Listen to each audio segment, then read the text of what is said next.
Hello दोस्तों, good evening to all. मैं अभिषेक शर्मा आपका हार्दिक स्वागत करता हूं बाजीराव नर्सिंग एकेडमी के यूट्यूब चैनल पर। और आज अपन पढ़ने जा रहे हैं ट्रैकियोस्टोमी के बारे में। ट्रैकियोस्टोमी एक ऐसा प्रोसीजर होता है जो कि आपका ट्रैकियोस्टोमी होता है वो फंडामेंटल का एक बहुत ही इंपॉर्टेंट या महत्वपूर्ण टॉपिक होता है, जो कि एक महत्वपूर्ण प्रोसीजर होती है जो जिसको कि आपको ट्रेकिया में एक इंसिजन बना करके या ट्रेकिया में एक ओपनिंग क्रिएट करके आपके एयरवे को पैटेंट और मेंटेन बनाए रखने के लिए या एयरवे को सिक्योर करने के लिए एक प्रोसीजर की जाती है, जो कि आपकी ट्रेकिया होती है। ट्रेकिया में आपके एक इंसिजन लगाया जाता है जो कि कॉमनली आपका सेकंड और थर्ड रिंग में परफॉर्म की जाती है। उसे ट्रैकियोस्टोमी होती है, उसको कॉमनली परफॉर्म किया जाता है सेकंड और थर्ड ट्रेकियल रिंग में करते हैं।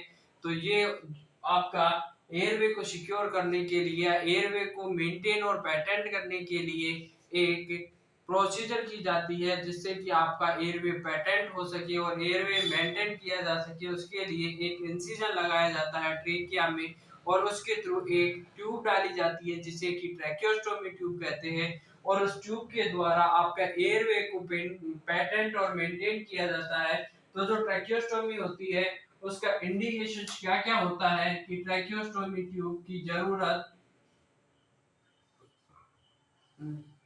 इंडिकेशंस क्या क्या होता है ट्रैकियोस्टोमी ट्यूब का। तो ट्रैकियोस्टोमी ट्यूब का इंडिकेशंस होता है, तो उसके फर्स्ट में पढ़ते हैं कि ऐसा कोई भी प्रोसीजर जिसमें कि आपका अपर एयरवे में ऑब्स्ट्रक्शन है, अपर एयरवे का ऑब्स्ट्रक्शन हो जाए, अपर एयरवे में कोई भी ऑब्स्ट्रक्शंस, अपर एयरवे में कोई ऑब्स्ट्रक्शन हो जाए। अब जब भी आपका अपर एयरवे में ऑब्स्ट्रक्शन होगा तो आपको लोअर एयरवे में आपको सिक्योर करने के लिए, एयरवे को सिक्योर करने के लिए लोअर एयरवे में आपको या तो एंडोट्रेकियल ट्यूब या फिर ट्रैकियोस्टोमी ट्यूब डाल करके एयरवे को सिक्योर किया करना की आवश्यकता होती है। तो अपर एयरवे में कोई ऑब्स्ट्रक्शन है, और ऑब्स्ट्रक्शन हो सकता है जैसे कि आपका ट्यूमर हो गया, कोई अपर एयरवे में कोई ट्यूमर हो जाए, या फिर आपका एडिमा हो जाए, एयरवे में एडिमा हो जाए, ट्यूमर हो जाए, या फिर आपका कोई कैंसर हो जाए, कैंसर ट्यूमर या फिर ऐसी कोई प्रकार का, या फिर आपका foreign body obstruction, foreign body का ऑब्स्ट्रक्शन हो जाए। एयरवे अपर एयरवे में ऑब्स्ट्रक्शन हो सकता है। तो ऑब्स्ट्रक्शन किस किस कारण से हो सकता है या किस वजह से आपका ऑब्स्ट्रक्शन हो सकता है। तो फर्स्ट कोई ट्यूमर हो जाए अपर एयरवे में तो उसकी वजह से हो सकता है, एडिमा की वजह से हो सकता है, कैंसर की वजह से हो सकता है, या फिर आपका कोई फॉरेन पार्टिकल्स है उस जो ऑब्स्ट्रक्ट कर जाए। फॉरेन पार्टिकल जैसे कोई की पर्सन था, उसने फॉरेन पार्टिकल्स को स्वेलो कर लिया और वो जाकर के आपके अपर एयरवे में उसने ऑब्स्ट्रक्शन क्रिएट कर दिया, तो उसकी वजह से रेस्पिरेटरी डिसफंक्शन हो जाएगा। तो उसको ठीक करने के लिए भी आप ट्रैकियोस्टोमी ट्यूब का इस्तेमाल कर सकते हैं। दूसरे नंबर पे आता है कि आपको कोई रेस्पिरेटरी फेल्योर है, किसी भी कारणवश अगर कोई रेस्पिरेशन का फेल्योर हो जाता है या रेस्पिरेटरी फेल्योर हो जाता है, तो उस स्थिति में भी आपको ट्रैकियोस्टोमी या एंडोट्रेकियल ट्यूब के माध्यम से एयरवे को सिक्योर करना पड़ता है। तीसरे नंबर पे आपका हेड नेक या फिर आपका हेड नेक या स्पाइनल कॉर्ड की कोई इंजरी हो जाए। अब जब हेड नेक और स्पाइनल कॉर्ड की आपकी इंजरी हो गई, हेड नेक और स्पाइनल कॉर्ड की इंजरी हो गई, माना आपका हेड था, हेड में आपका मेडुला ऑब्लोंगेटा, ब्रेन में आपका मेडुला ऑब्लोंगेटा होता है, और मेडुला ऑब्लोंगेटा में आपका रेस्पिरेटरी सेंटर पाया जाता है। अगर मेडुला ऑब्लोंगेटा की इंजरी हो जाती है तो आपका जो रेस्पिरेटरी का इंस्पिरेटरी और एक्सपिरेटरी सेंटर होते हैं, एपनियोस्टिक और आपका जो न्यूमोटैक्सिक सेंटर होते हैं, उनमें अगर कोई भी डिस्टरबेंसेस होता है तो आपका रेस्पिरेशन का फंक्शन होगा वो डिस्टरबेंसेस हो जाएगा और रेस्पिरेटरी फेल्योर के चांसेस होते हैं। इसलिए अगर आपका हेड नेक या स्पाइनल कॉर्ड की इंजरी हो जाती है, जैसे रोड ट्रैफिक एक्सीडेंट या कोई पर्सन था जो कहीं से गिर जाता है, उसमें अगर हेड नेक और स्पाइनल कॉर्ड की इंजरी देखने को मिलती है तो उसमें भी आपका ट्रैकियोस्टोमी ट्यूब डाल करके, एंडोट्रेकियल ट्यूब डाल करके उसको ठीक करने की आवश्यकता होती है। अब चौथे नंबर, अब इसके बाद में आता है कि आपको एक्सटेंसिव बर्न हो गया है। अगर किसी पर्सन को एक्सटेंसिव बर्न हो गया आपका। अब बर्न में आपका फेस का हो सकता है, तो फेस का हो सकता है, आपकी नेक का हो सकता है, नेक, और नेक में आपका थ्रोट, नेक और नेक में भी आपका थ्रोट का हो सकता है, या फिर चेस्ट का अगर सीवियर बर्न हो गया है। अगर किसी को एक्सटेंसिव और सीवियर बर्न हो गया है आपका फेस का, नेक का, थ्रोट का, तो इसकी वजह से भी आपका जो एडिमा हो जाएगा। और जैसे ही आपकी गर्दन में या नेक में या थ्रोट में आपका बर्न हुआ है तो उसकी वजह से एडिमा होगा, और एडिमा होगा तो आपका रेस्पिरेटरी फंक्शन होगा वो इनएप्रोप्रिएट हो जाएगा, प्रॉपरली वो मेंटेन नहीं हो पाएगा, तो उसकी वजह से हो सकता है। या फिर आपका कोई न्यूरोलॉजिकल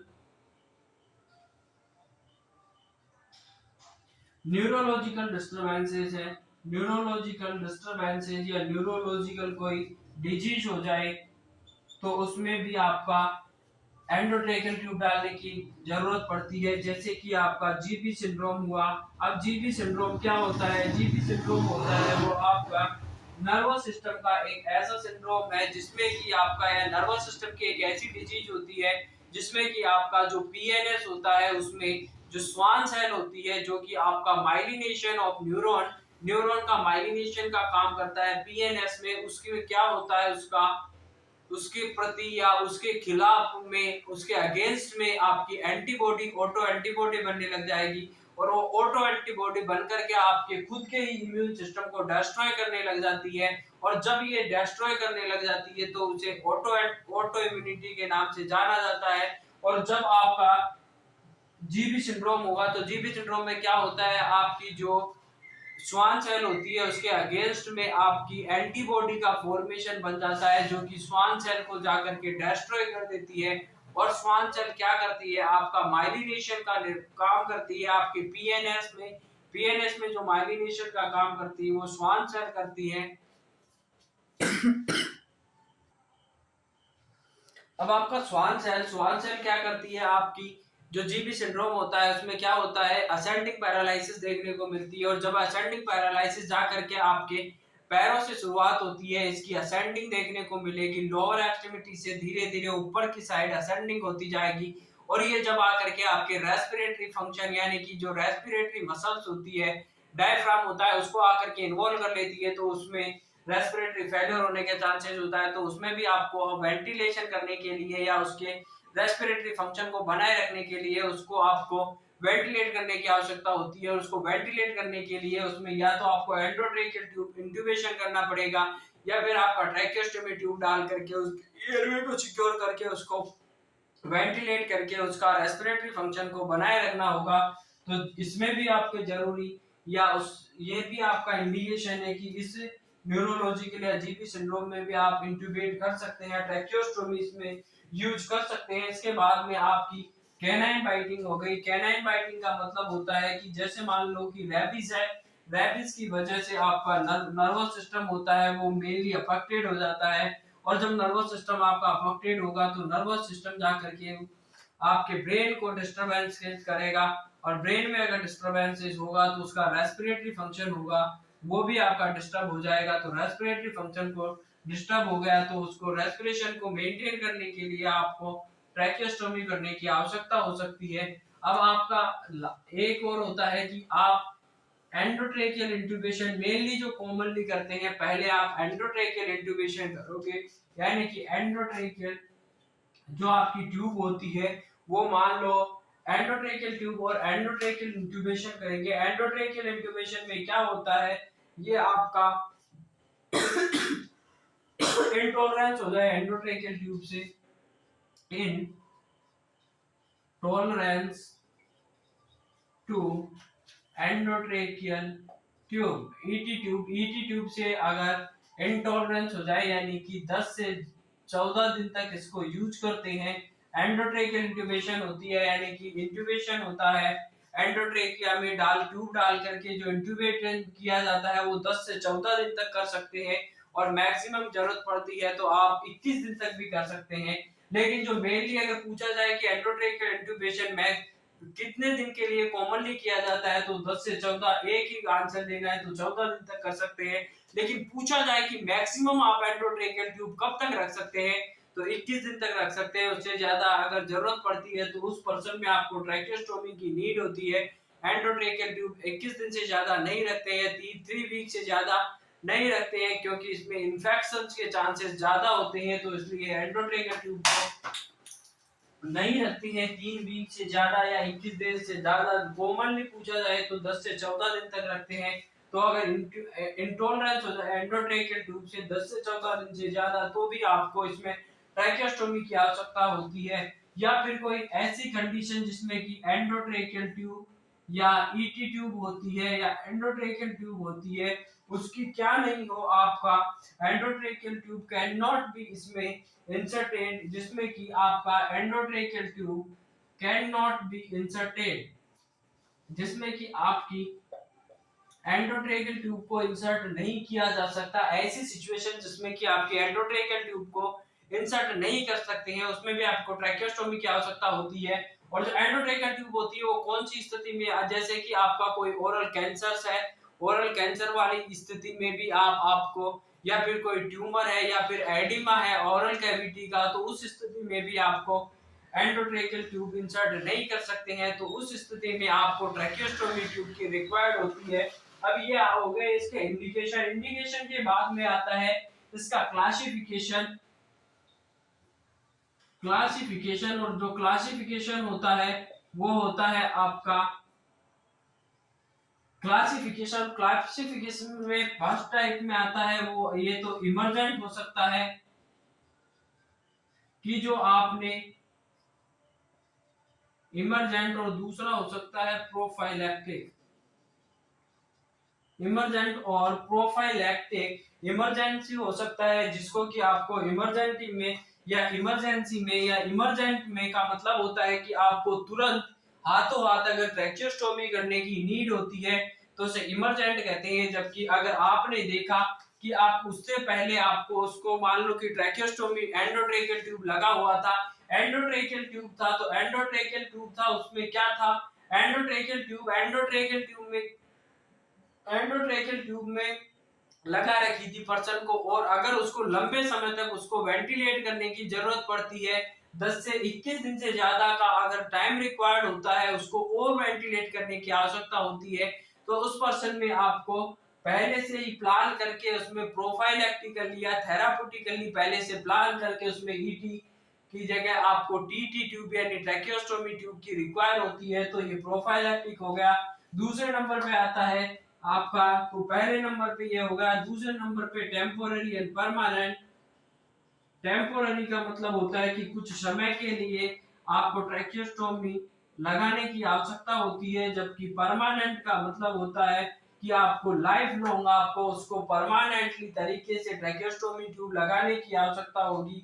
अब तीसरे नंबर पे आता है कि आपका जो ट्रैकियोस्टोमी ट्यूब होती है वो कहाँ करते हैं, तो एक होती है पहली आपकी हाई रिंग, एंड सेकंड पे आता है low ring tracheostomy. High ring and low ring. तो हाई रिंग होती है वो आपकी फर्स्ट और सेकंड, अगर ट्रैकियोस्टोमी फर्स्ट रिंग और सेकंड रिंग में करते हैं, first ring and second ring में करेंगे तो हाई रिंग होगी। जबकि आपका थर्ड और फोर्थ रिंग में करते हैं, अगर ट्रैकियोस्टोमी जो आपकी थर्ड या फोर्थ रिंग में करते हैं तो उसे आपकी लो रिंग ट्रैकियोस्टोमी के नाम से जाना जाता है। अब ट्रैकिया की जो पोजीशन होती है उसको समझने की कोशिश करें कि जो ट्रैकिया होता है वो आपका एंटीरियर में होता है, जबकि आपका जो थ्रोट होता है उसमें एंटीरियर साइड में होता है।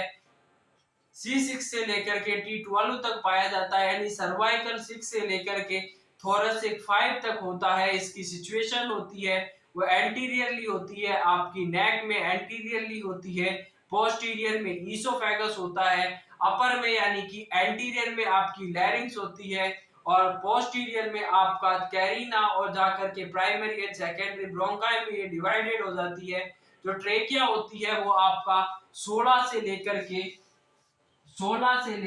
20 सी शेप, 16 से लेकर के 20 सी शेप की सी शेप्ड की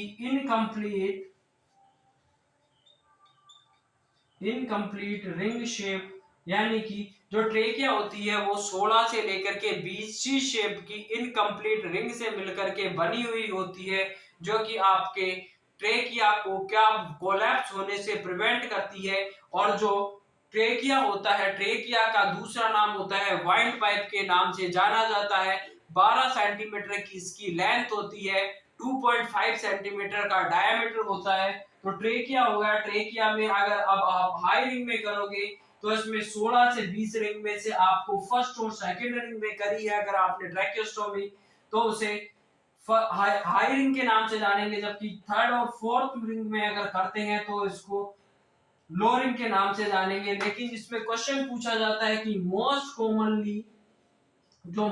कॉमनली करते हैं आप ट्रैकियोस्टोमी वो कौन सी रिंग में करते हैं, तो सेकंड एंड थर्ड रिंग के बीच में अगर ट्रैकियोस्टोमी करते हैं, वो कॉमनली करते हैं वो सेकंड और थर्ड। अब जब भी आप ट्रैकियोस्टोमी करते हैं वो पूछा जाता है कि एक तो होता है हाई रिंग में आपको फर्स्ट और सेकंड रिंग के बीच में की जाती है। लो रिंग में करते हैं तो लो रिंग में थर्ड और फोर्थ रिंग के बीच में करेंगे। जबकि अगर कॉमनली पूछा जाए कि कॉमनली ट्रैकियोस्टोमी कौन सी रिंग में करते हैं, तो सेकंड और थर्ड जो ट्रैकियोस्टोमी होती रिंग होती है उसमें जो कॉमनली ट्रैकियोस्टोमी की जाती है वो सेकंड और थर्ड रिंग के बीच में की जाती है। तो ये आपका क्लासिफिकेशन हो गया। क्लासिफिकेशन के बाद में आता है कि टाइप, ट्रैकियोस्टोमी के टाइप कौन कौन से होते हैं। तो ट्रैकियोस्टोमी होती है आपकी सिंगल लूमन, डबल लूमन हो सकती है, सिंगल लूमन और double lumen, single lumen double lumen हो सकती है, कप्ड और अनकप्ड हो सकती है, फेनेस्ट्रेटेड एंड नॉन फेनेस्ट्रेटेड हो सकती है। अब आपका जो फर्स्ट टाइप होता है single lumen and double lumen, तो सिंगल लूमन में एक लूमन होगा, जबकि डबल लूमन में दो लूमन पाए जाते हैं। जो टाइप्स होता है ट्रैकियोस्टोमी का, तो फर्स्ट जो टाइप होगा वो आपकी सिंगल लूमन हो सकती है, डबल लूमन या फिर आपकी डबल लूमन हो सकती है, सिंगल लूमन हो सकती है, या फिर आपकी डबल लूमन हो सकती है। अब सिंगल लूमन में एक लूमन पाया जाएगा, जबकि डबल लूमन में इसमें दो लूमन पाए जाते हैं। अब इसके पार्ट कौन कौन से होते हैं, एक होता है आपका आउटर कैनुला होता है, एक होता है आपका इनर कैनुला पाया जाता है। आउटर कैनुला हो गया, इनर कैनुला सेकंड पार्ट हो गया इसका इनर कैनुला। तीसरा इसमें होता है ऑब्ट्यूरेटर, ऑब्ट्यूरेटर या पाइलोट। एक होता है इसमें बैलून पाया जाता है, ऑब्ट्यूरेटर या पाइलोट। और इसकी जो टाइज होती है जिसको कि यहाँ से आपके नेक से लगाया जाता है। अब आपका जो ऑब्ट्यूरेटर होता है, आउटर कैनुला होता है, इनर कैनुला होता है, ऑब्ट्यूरेटर होता है। अब इनर कैनुला होता है, इनर कैनुला की आपको क्लीनिंग करनी होती है। इनर कैनुला की जो क्लीनिंग होती है वो आपको एवरी 2 to 4 आवर, प्रत्येक 2 से 4 घंटे में इसकी क्लीनिंग करनी होती है। 2 से 4 घंटे में इसकी क्लीनिंग करेंगे। और क्लीनिंग करेंगे वो एग्जाम्पल है क्लीनिंग करने के, तो इसमें आप H2O2 यानी कि हाइड्रोजन पेरोक्साइड से कर सकते हैं, सोडा बाइकार्ब से कर सकते हैं, या फिर आपका 0.9% NH से कर सकते हैं। जब आप इनर कैनुला होता है, इनर कैनुला की आपको क्लीनिंग करनी होती है, एवरी 2 to 4 आवर्स में इसकी क्लीनिंग करेंगे। अब क्लीनिंग आपको या तो हाइड्रोजन पेरोक्साइड से कर सकते हैं, H2O2 से कर सकते हैं हाइड्रोजन पेरोक्साइड, या फिर आपका सोडा बाइकार्ब NaCO3 या आपका 0.9% NH या नॉर्मल सलाइन से इसकी क्लीनिंग की जा सकती है। दूसरे नंबर पे आता है आपका कप्ड और नॉन कफ्ड, कफ्ड ट्रैकियोस्टोमी और अनकफ्ड या नॉन कफ्ड। अनकफ्ड और नॉन कफ्ड। जो कफ्ड होती है वो आपकी अडल्ट में यूज करते हैं, अडल्ट में यूज करेंगे तो कफ्ड ट्रैकियोस्टोमी यूज करते हैं। जबकि अनकफ्ड और नॉन कफ्ड यूज करते हैं वो चिल्ड्रंस में यूज की जाती है। ये क्वेश्चन आपका 2019 में दिल्ली एम्स ने पूछा था कि बच्चों में कौन सी ट्रैकियोस्टोमी, इमेज देकर पूछा था कि बच्चों में आपका कौन सा ट्रैकियोस्टोमी यूज करेंगे, तो उसमें था कि बच्चों में आपका अनकफ्ड करना है, या नॉन कप्ड ट्रैकियोस्टोमी यूज करते हैं, और अडल्ट में आपका कप्ड ट्रैकियोस्टोमी यूज करते हैं। अब अडल्ट में कप्ड का रीजन क्या है कि कप्ड क्यों करेंगे? कप्ड क्या होता है?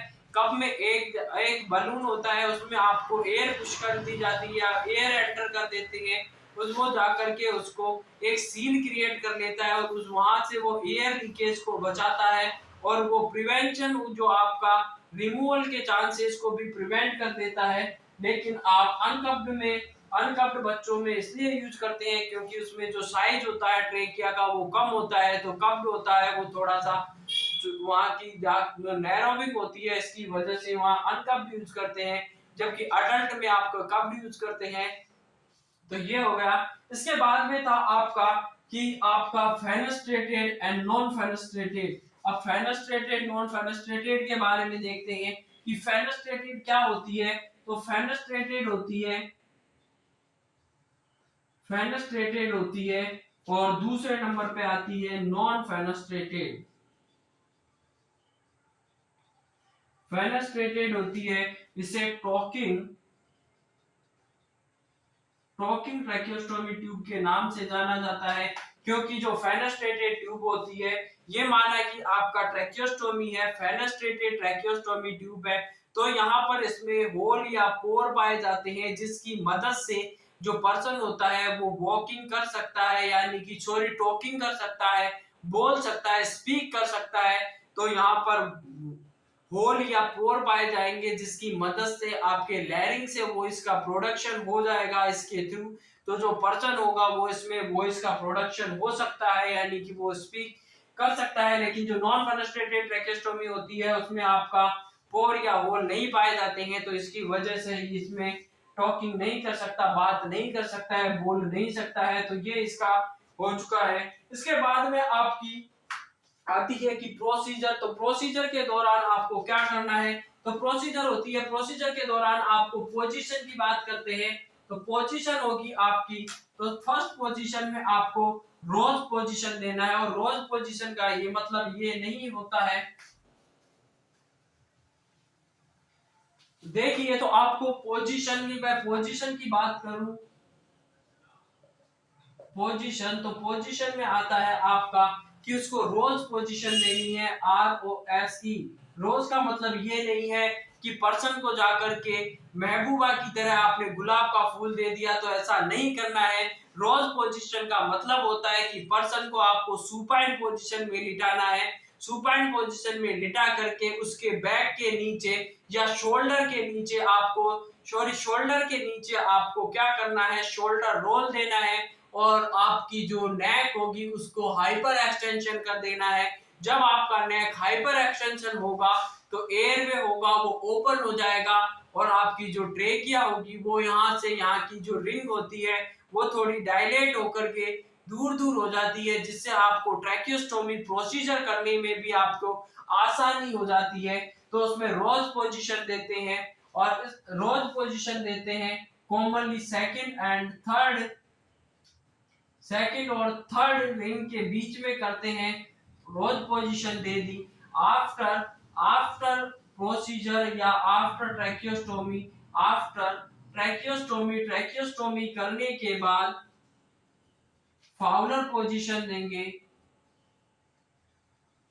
फाउलर पोजीशन दी जाती है ट्रैकियोस्टोमी करने के बाद में, आपको फाउलर पोजीशन देते हैं, और उसमें आपका टर्न करवा सकते हैं, वन साइड टर्न कर सकते हैं, आप हेड की टर्निंग कर सकते हैं, वन साइड इसमें हेड की टर्निंग की जा सकती है।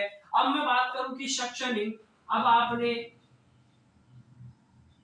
ट्रैकियोस्टोमी के दौरान आपको क्या क्या रखना होता है? तो ट्रैकियोस्टोमी के दौरान एक तो आपको ड्रेसिंग सेट चाहिए, और पर्सन को सेडेट करने के लिए मिडास, फेंटा, प्रोपोफोल या फिर आपका एडीआर की भी आपको जरूरत होती है, ताकि ज्यादा आपका ब्लीडिंग ना हो। तो ब्लीडिंग को प्रिवेंट करने के लिए एडीआर हो गया, फेंटा मिडाज हो गए, फेंटानिल मिडाज हो गया, आपका प्रोपोफोल हो गया, या केटामाइन, ये आप सेडेशन के रूप में यूज करते हैं। सक्शनिंग, अब सक्शनिंग की बात करूं तो जो सक्शनिंग होती है फर्स्ट